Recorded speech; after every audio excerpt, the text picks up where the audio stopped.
Fala pessoal do segundo ano, fala pessoal do segundo médio, tudo bem? Então vamos continuar com a Revolução Industrial, agora a parte 2 dessa aula. Danilo, eu preciso lembrar algumas coisas da parte 1, o que você estava falando mesmo? Eu vi o vídeo, estou meio perdido. A parte 1 eu estava trabalhando com vocês a primeira etapa da Revolução Industrial, né, a segunda etapa, falei sobre as 3 etapas, comentei a Revolução 4.0, que é a que nós estamos passando nos dias de hoje, segundo alguns teóricos, e falei um pouquinho sobre as mudanças. Citei o Eric Hobsbawm e é com ele que eu quero começar essa parte com vocês. Falei um pouquinho sobre as principais transformações da Revolução Industrial e por que ela começou na Inglaterra, tá? Falei das mudanças, né? A ferramenta por máquinas, a energia humana pela força motriz e a oficina pela fábrica. Encerrei falando sobre a situação da fábrica e depois a gente comenta um pouco mais sobre isso, tá? Aqui eu coloquei uma citação do Eric Hobsbawm quando ele fala da importância do algodão, né? E é interessante essa citação dele, que ele quer mostrar o quanto que o algodão mudou e como eram essas cidades, né, que foram aí as pioneiras na Revolução Industrial, Manchester, Lancaster. Dá uma olhadinha nessa citação, pode aparecer em alguma prova de vestibular, tá? Quem fala de Revolução Industrial fala de algodão. Quando pensamos nela, vemos tal como os estrangeiros que visitaram a Inglaterra, a nova e revolucionária cidade de Manchester, cuja população duplicou entre 1760 e 1830, de 17 mil para 180 mil habitantes, onde observamos centenas de fábricas com 5 ou 6 pavimentos, cada qual com uma chaminé colossal, ao seu lado exalando negro vapor de carvão. Então as cidades industriais eram cidades sujas, né? Você imagina a dificuldade para respirar. E aqui eu coloquei, né, essa mudança da fábrica. Olha a vida desse operário, como ele vai começar a trabalhar, o Chaplin interpretando, que é assim, não tem como narrar, né, o jeito que ele interpretava, de tão fantástico que era. E esse principal ponto sobre a Revolução Industrial, tá bom? Então, retomando essa parte, a gente pode pegar aqui e já para a questão da mão de obra. Eu fiz um esqueminha para vocês que mesmo se eu tivesse escrevendo na lousa, eu ia usar o slide, não teria como. É um jeito que eu gosto de montar um esqueminha sobre a mão de obra. O que eu gosto de colocar para vocês? Ó, então você tem a mudança, né? Agora a mão de obra vai ser livre, eu coloquei assalariada, e é necessário ter uma grande disponibilidade de mão de obra, para chamar de exército industrial. O que seria esse exército industrial? Esse exército industrial é uma reserva de pessoas que nem todo mundo vai ter emprego. Ou seja, alguns vão estar trabalhando pelo salário que o patrão vai querer pagar, outros vão ficar desempregados. Principalmente, pessoal, pela política de cercamentos que ocorreu, muitas pessoas, né, ocorreu o êxodo rural, saíram do campo, foram para a cidade, e lá na cidade as que não tinham emprego, né, elas praticavam aí o banditismo social. Ah, professor, virava bandido, tudo bandido. Não, calma. Banditismo social é outra coisa.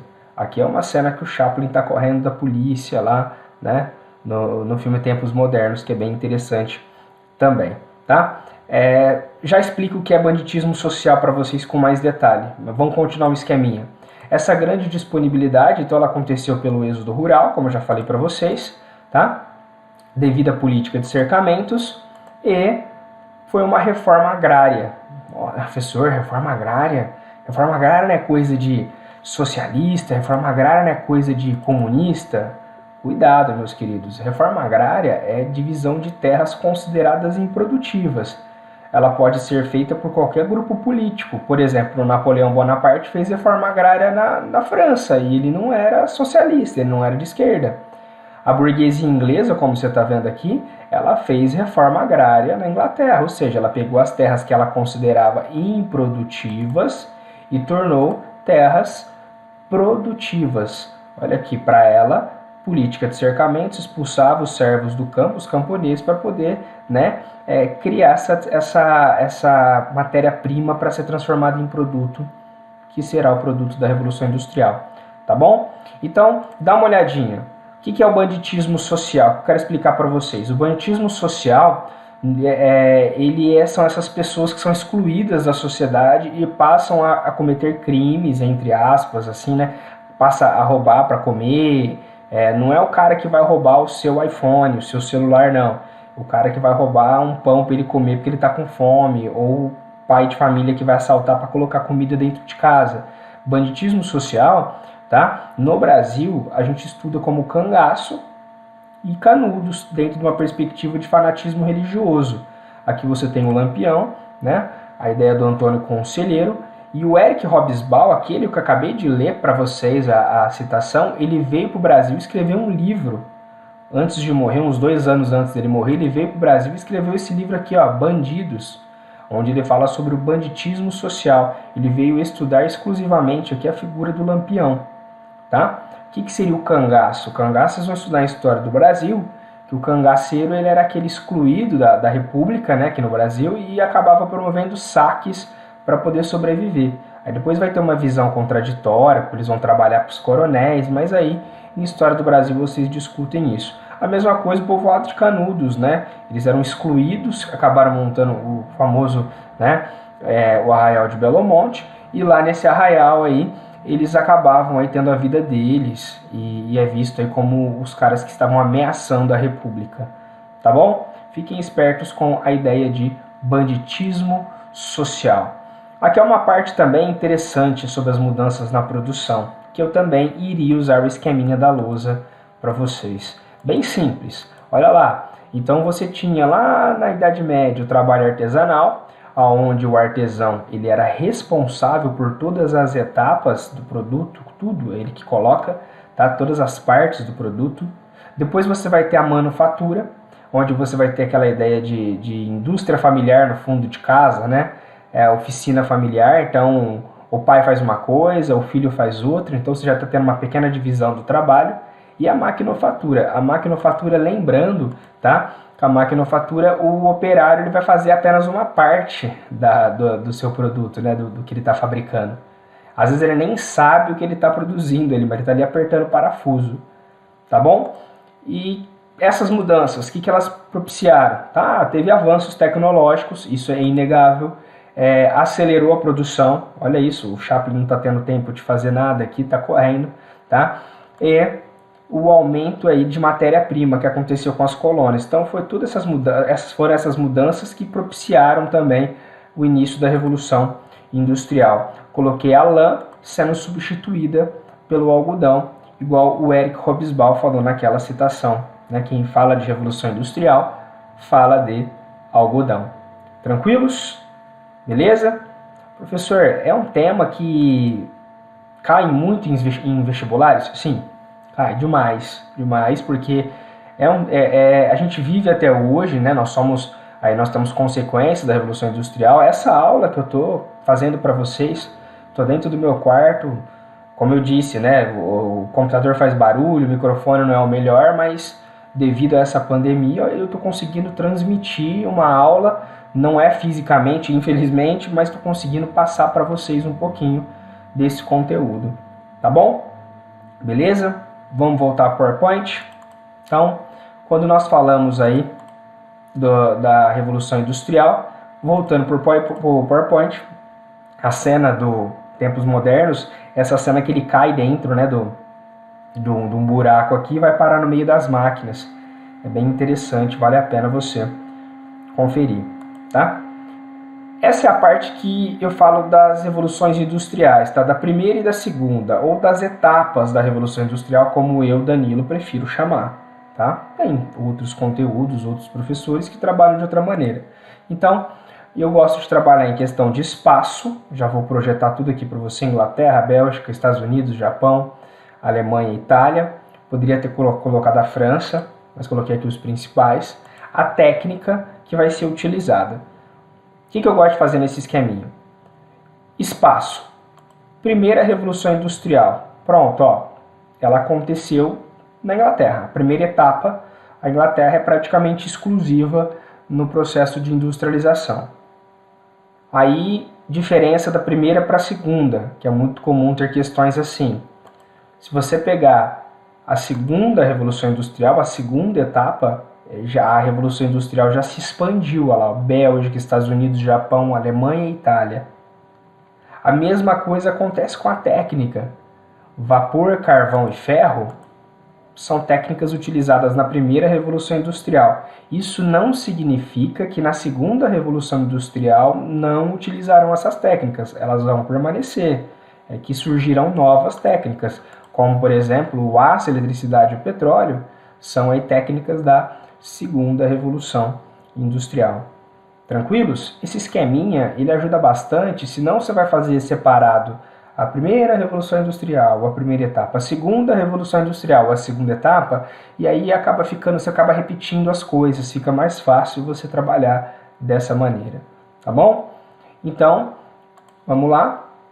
A vida do trabalhador. Essa é a parte que eu costumo dar dica para os alunos, que é a parte aí Enem, né? O famoso corta para mim, né? Corta para mim. Essa é a dica Enem. Por quê? O Enem tem muitas questões, trabalha aí com essa ideia da vida do operário. A situação difícil do operário na fábrica, a vida do trabalhador. Acaba tendo um viés, tá?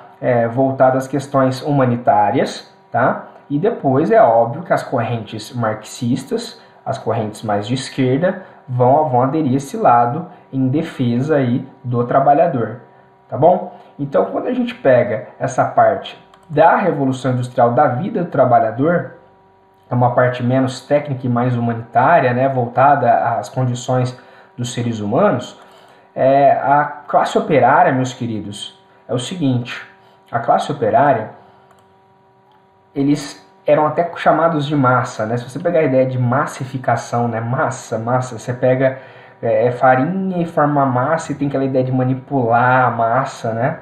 Era uma grande massa de trabalhadores urbanos, nem todos empregados, como nós já vimos.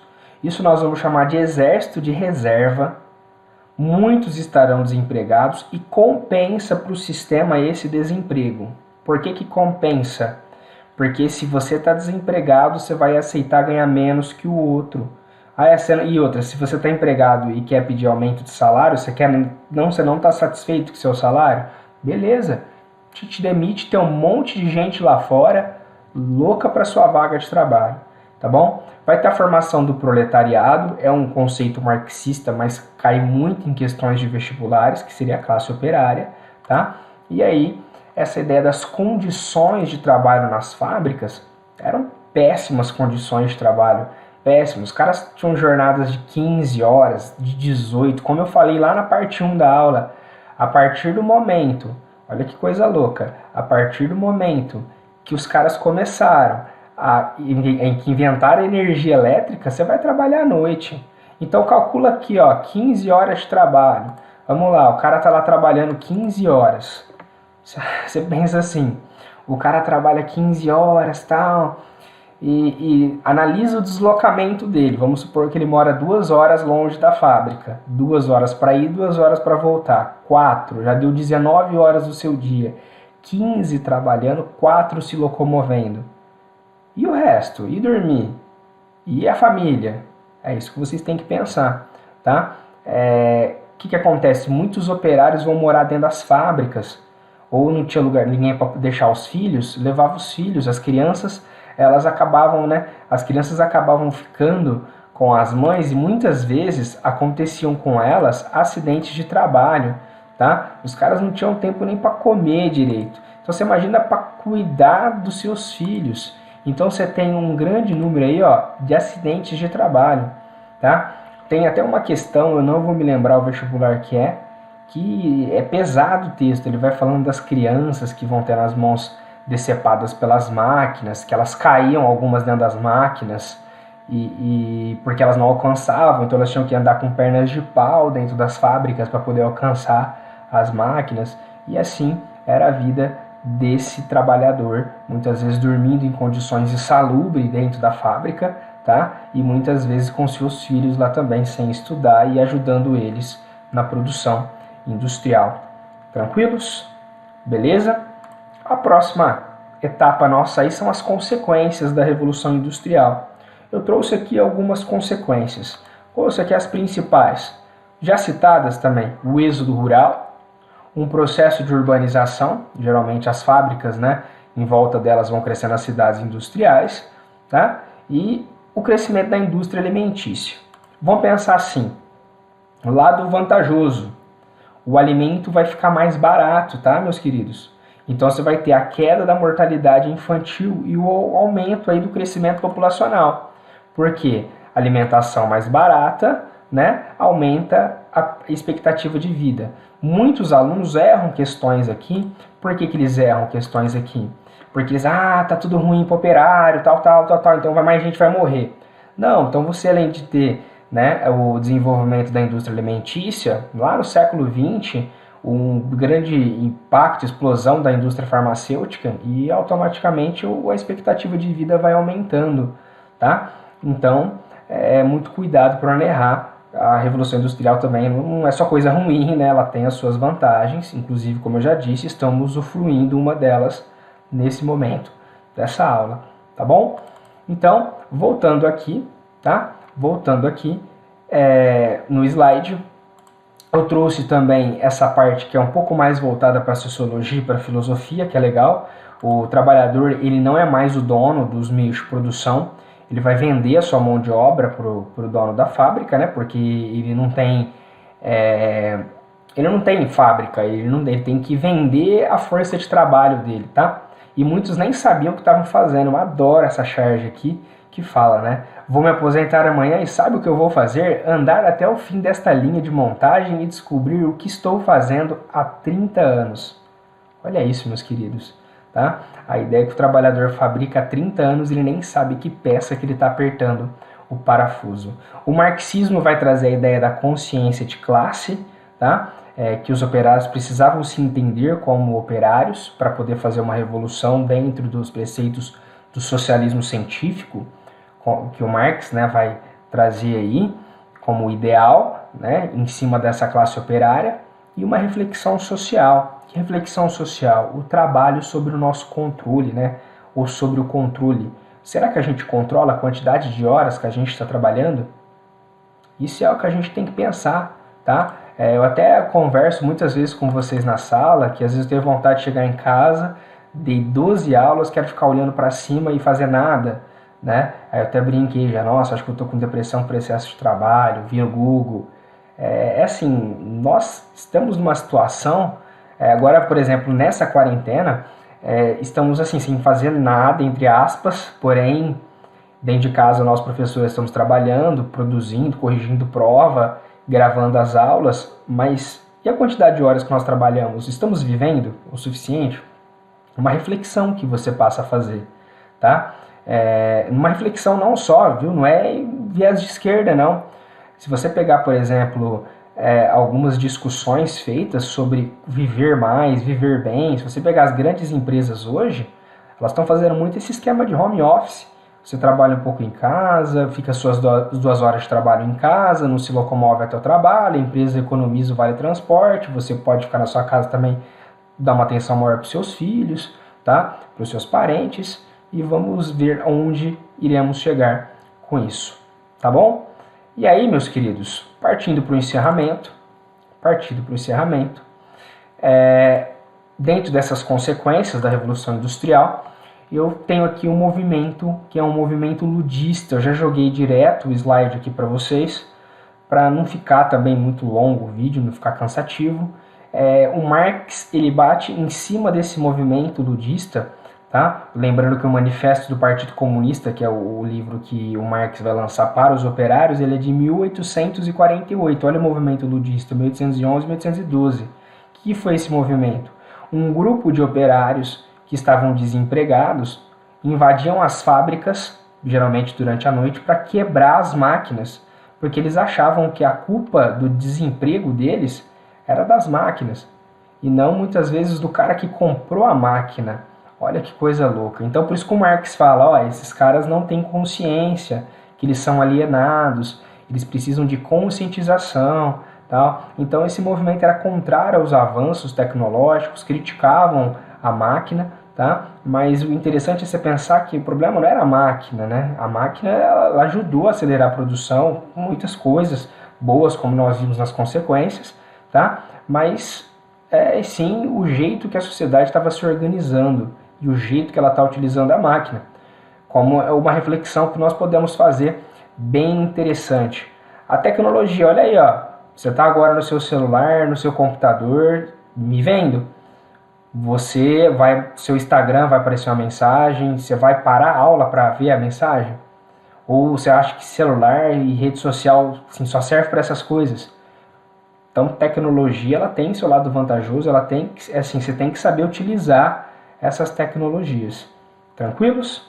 Tá bom? Eu trouxe também, para não passar batido, além do movimento ludista, tivemos aí, né, outros movimentos de trabalhadores. Falei do ludismo já, coloquei o de movimento de quebra as máquinas.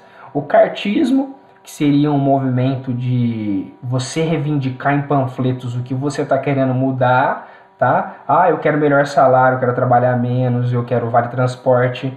Então os caras começaram a fazer documentos escritos, porque não existia contrato de trabalho, o cara te demitia a hora que ele queria, e futuramente vai surgir os sindicatos, que seriam já, né, instituições oficiais que defendiam o direito aí dos trabalhadores, como por exemplo o direito à greve, tá bom? Aqui você tem uma cena dos tempos modernos, o Chaplin ele sai do esgoto e sai no meio de uma greve, ele não tem nada a ver com a greve, ele pega a bandeirinha da greve, aí ele é preso, sendo acusado de ser o líder da greve, aí ele vai pra cadeia e depois quando ele vai ser solto, ele não quer ser solto, porque na cadeia ele tem comida, ele varre a cadeia, ele é amigo dos guardas, ele chora, ele pede para continuar preso, que é a crítica do Charlie Chaplin, que é melhor viver na cadeia do que nessa sociedade dos tempos modernos, tá bom?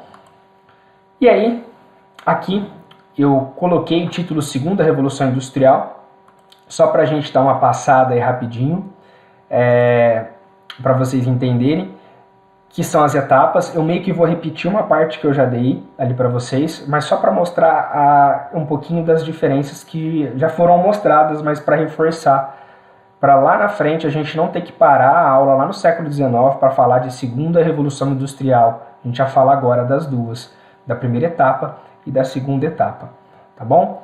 Então, aqui a cena de novo, que eu gosto pra caramba. Aqui eu trouxe o que diferiu a primeira da segunda, tá? Aqui você teve a difusão da industrialização, essa difusão da industrialização Bélgica, França, Alemanha, Itália, Estados Unidos, Japão, aumenta a concorrência e os caras vão...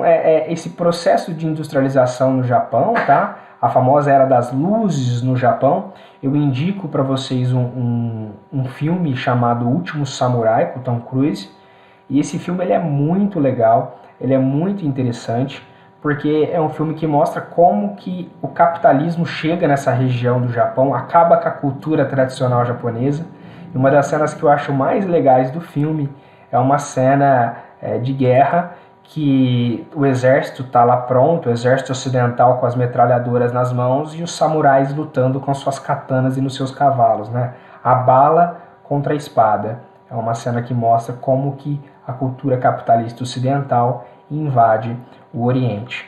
Beleza? E para encerrar, tá? Senão fica muito cansativo, para encerrar, eu trouxe para vocês aqui as principais transformações, né, da Revolução Industrial.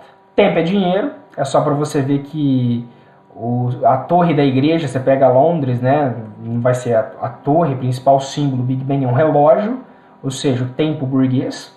O aço substituiu o ferro da primeira em relação à segunda, né, o aço da segunda, o ferro da primeira. A eletricidade e o petróleo são inovações da segunda Revolução Industrial. O surgimento das ferrovias, ou seja, o que adiantava você produzir se você não tinha rapidez para transportar? Agora você vai produzir rápido e transportar rápido também. Olha que coisa interessante. Aceleração dos transportes, dos meios de transporte, tá bom? E a disputa entre aquelas potências vai levar ao neocolonialismo, né? Há disputas por regiões que serão aí ricas em matéria-prima, então eu vou usar a matéria-prima dos caras, vou usar a mão de obra dos caras e ainda vou vender meu produto para os caras. Então, além deles serem aí lugares que tinham matéria-prima, também se tornariam mercados consumidores. O símbolo mais famoso, que nós vamos ter uma aula futuramente sobre imperialismo ou neocolonialismo, tá? É a partilha da Ásia, onde as potências industriais partilham o território africano e depois asiático, tá? Como se fosse uma fatia de pizza, cada um ficava com uma parte. Tranquilos? Meus queridos, sobre a Revolução Industrial, eu mostrei para vocês aí na parte 1 da aula, tá? Um pouquinho sobre a Revolução Industrial, o que seria esse impacto da Revolução Industrial na vida do homem que nós estamos passando, como ela é uma consequência das revoluções inglesas, começou na Inglaterra, se difundiu aí, né, pelo mundo, pela Europa e depois pelo mundo, né, e temos a parte boa, e usufruímos até hoje, teve a parte ruim, porém é uma das maiores revoluções da vida do homem, tá bom? Qualquer dúvida, vocês me procurem, vamos conversar mais ainda, vamos conduzindo o nosso curso, estamos juntos, beijos e abraços. Até mais.